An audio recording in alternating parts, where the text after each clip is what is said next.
दर्शक महानुभावहरु यतिखेर चाहिँ हाम्रो सुम्निमा बहिनी यहाँ डान्स गर्दै हुनुहुन्छ। यहाँ माननीय ज्यूको आदेश लिएर यहाँनिर सुम्निमा ज्यू यहाँनिर डान्स गर्दै हुन्छ। दर्शक महानुभावहरु हेर्नु होला, पक्कै पनि श्रम संस्कृति पार्टीले यहाँ काम मात्र गर्दैन, खुसी हुँदै नाच्दै पनि यसरी हेर्नु यहाँनिर श्रमदातालाई रमाउनको लागि, खुसी बनाउनको लागि दर्शक महानुभावहरु हेर्नु होला हाम्रो श्रमदाता, कान्छी श्रमदाता यहाँ माननीय ज्यू हुनुहुन्छ।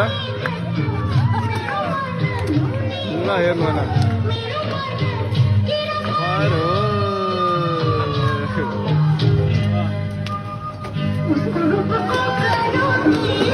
ल हेर्नु होला दर्शक महानुभावहरु हेर्नु होला, श्रम संस्कृति पार्टी किन जन्मिएको भन्ने कुरो त तपाईहरु यहीँबाट प्रश्न हुन सक्नुहुन्छ क्या दर्शक महानुभाव। हेर्नु होला, यो भिडियोलाई चाहिँ भरपुर सेयर गरेर साथ सपोर्ट दिनु होला भन्न चाहन्छु। सेयर गर्नु होला एकदम, श्रमदाताहरू एकदम यो काम पनि यसरी भइरहेछ। हेर्नु होला, काम पनि यसरी भइरहेछ, यो नाचगान कार्यक्रम पनि यहाँ भइरहेछ। हेर्नु होला, माननीय ज्यू यतातिर पर हाँस्दै काम गर्दै हुनुहुन्छ। हेर्नु होला,